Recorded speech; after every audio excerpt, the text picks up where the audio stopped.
Enfin, qu'est-ce qui t'a donné envie d'approfondir tes connaissances en matière d'éducation financière? Est-ce qu'il y a eu un déclic? Est-ce qu'il y a eu quelque chose? Je pense qu'un des premiers déclics, ça a été mes difficultés financières. Pas forcément de gestion, mais mes difficultés financières et l'envie de diversifier mes revenus. Et pour savoir où est-ce que tu veux aller en termes de gains, il faut savoir comment tu dépenses. Yes.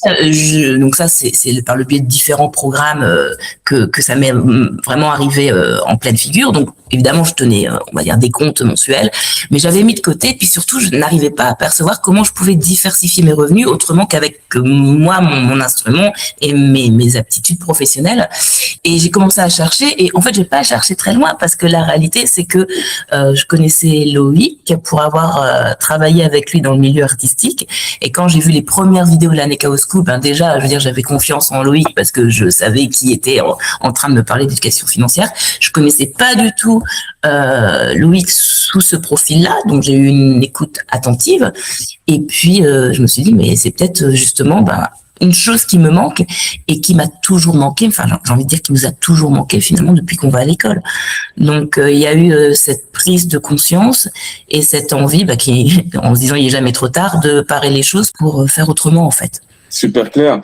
Et du coup, tu viens de partager le fait que finalement, Loïc et ses vidéos tombaient quelque peu à point nommé par rapport en fait à un constat que tu faisais sur ce manque d'éducation financière. Nous, en fait, dans notre process, les gens, dans un premier temps, passent par ce qu'on appelle vulgairement dans notre écosystème un pipe, c'est-à-dire il y a un rendez-vous, tu vois, pour pouvoir en fait comprendre un petit peu quelles sont vos problématiques et puis vous présenter la Nekao School et l'apport que celle-ci peut être pour vous. Est-ce que toi, tu te rappelles d'un argument, peut-être d'un élément déclencheur où tu t'es dit, tu sais quoi, ouais, je veux bien avoir accès à cette école et bénéficier de cet apprentissage? Un élément déclencheur, non, pas vraiment. J'étais vraiment dans un constat et dans une envie d'en savoir plus. Et comme je suis de nature assez curieuse, je me suis dit, prendre rendez-vous, ça me coûte rien. Au contraire, je rencontrais du monde. Donc, c'est pas forcément avec Loïc, d'ailleurs, que j'ai eu rendez-vous et c'était pas le plus important non plus.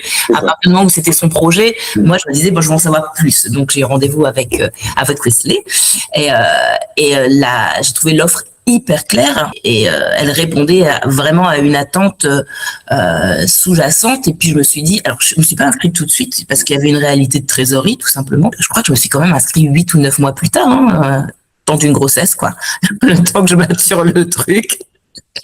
Et finalement, je me suis inscrite et j'ai pas regretté du tout. Et encore aujourd'hui, j'utilise des éléments qu'il y a dans le programme de la Nekao School tous les jours.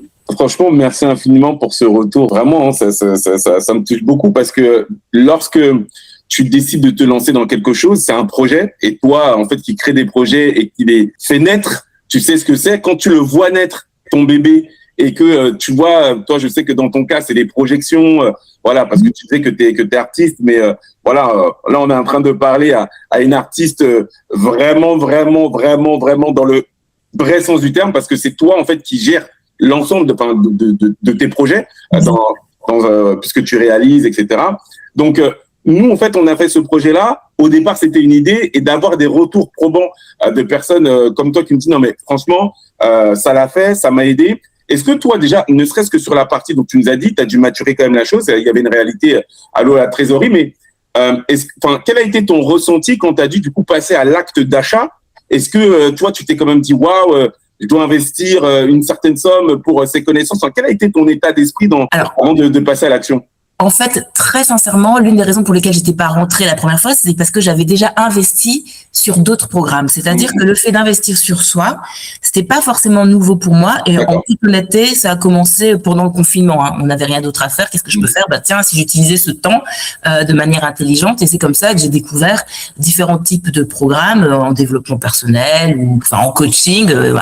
L'idée de prendre un jour moins un coach, ça me paraissait complètement délirant. Et finalement, j'ai pris un coach de la communauté. Et sincèrement, il y a certaines choses que je n'aurais pas mises en place si je n'étais pas passée par ça. Donc, si tu veux, au niveau état d'esprit, j'étais quand même à une certaine maturité qui fait que, on a chacun ses compétences. Ça peut être intéressant d'aller écouter quelqu'un qui propose un programme pour justement remplir une connaissance que je n'ai pas. Donc c'était pas tant ça. Et franchement, je vais être pratico-pratique. C'est à partir du moment où j'ai eu les sous sur le compte où je me suis dit ah ça y est, c'est le moment quoi. Et je pense que j'ai eu mon premier rendez-vous en novembre et je suis rentrée l'été qui a suivi. J'étais convaincue de la nécessité de ce que propose la Nekao School. Ça, voilà. Encore aujourd'hui, je suis sûre qu'il y a encore plein de choses à développer parce que c'est quelque chose qui n'existe pas. Et ça me plaisait aussi que ça soit axé sur la communauté. Ça me plaisait parce qu'on a des problématiques entrepreneuriales et sociétales qui sont pas forcément les mêmes que tout le monde, même si on va pas partir sur un discours victimaire, c'est un constat. Si bien que pouvoir parler de problématiques communes, c'est aussi hyper intéressant quand on se lance dans un business ou quand on décide d'aborder tout ce qui est financier et projet, que ça soit dans l'IMO, dans la crypto, dans la bourse, tout ça, quoi. Exactement. Non, franchement, ça c'est super parlant. Toi, tu as intégré la Nekao School.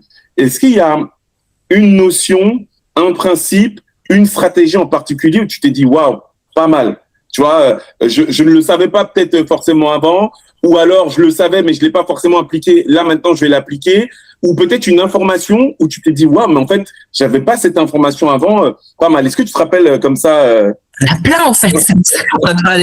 Mais il y en a tellement, quoi. C'est comme si j'arrivais en 6e et que c'était une nouvelle matière, mais vraiment. Et c'est tellement dommage qu'on l'ait pas eu dès l'entrée au collège.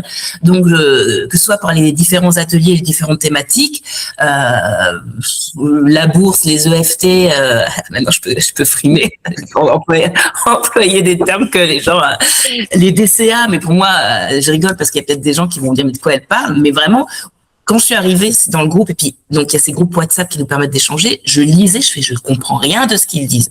Et ce que j'ai trouvé super bien, c'est que les ateliers sont hyper pédagogiques, hyper bienveillants, on pose des questions, et les intervenants, dont vous, savez pertinemment qu'il y en a qui connaissent, mais rien de chez rien. C'est comme si c'était un nouveau cours d'une langue étrangère. Enfin, pour moi, c'était comme ça. Et en fait, petit à petit, eh bien, on apprivoise tout ce champ lexical, on s'approprie ce qui nous parle, et finalement, donc quand tu me demandais, moi le monde de la crypto, alors c'est encore c'est pas ce que je préfère encore, on a parlé de chiffres, donc, mais investir en bourse par rapport aux croyances populaires qu'on peut avoir de la bourse, jamais j'aurais fait ça sans la Nekao. Et bon, c'est la période de déclaration des impôts, n'est-ce pas? Et je vais regarder, et quand j'ai vu la plus-value, je me dis mais tu fais pas ça avec un livret A. Et ça, tu vois, je me dis mince, en fait, il y a des choses que sur le tard on découvre. Si j'avais su quand j'avais 20 ans, qu'est-ce que j'aurais avec les effets cumulés, etc. Donc, tu vois, vraiment, c'est ça. Je me suis dit, ce que je trouve hyper intéressant dans la Nekao School, c'est qu'il y a un outil puissant qui nous est livré comme si c'était un secret qui était dévoilé, qui devrait être à la portée de tout le monde, et qu'on n'a pas forcément, si on s'intéresse pas de manière naturelle à ce monde-là, tu vois. Exactement.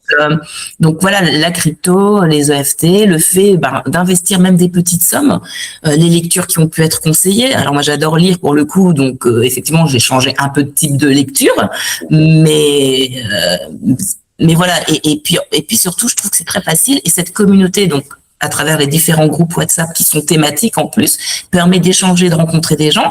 Et je parlais de la déclaration d'impôt. Hier, j'étais je ne comprends rien. Et puis il y a 3 personnes que je connais pas forcément, que j'ai pas rencontrées, qui me répondent, qui m'aident, qui m'orientent, qui m'envoient un tuto. Enfin, c'est super riche, quoi. Non, franchement, c'est prochaine déclaration d'impôt, j'ai trop hâte. Non, franchement, c'est, tu vois, encore une fois, je suis là, j'ai le sourire jusque là.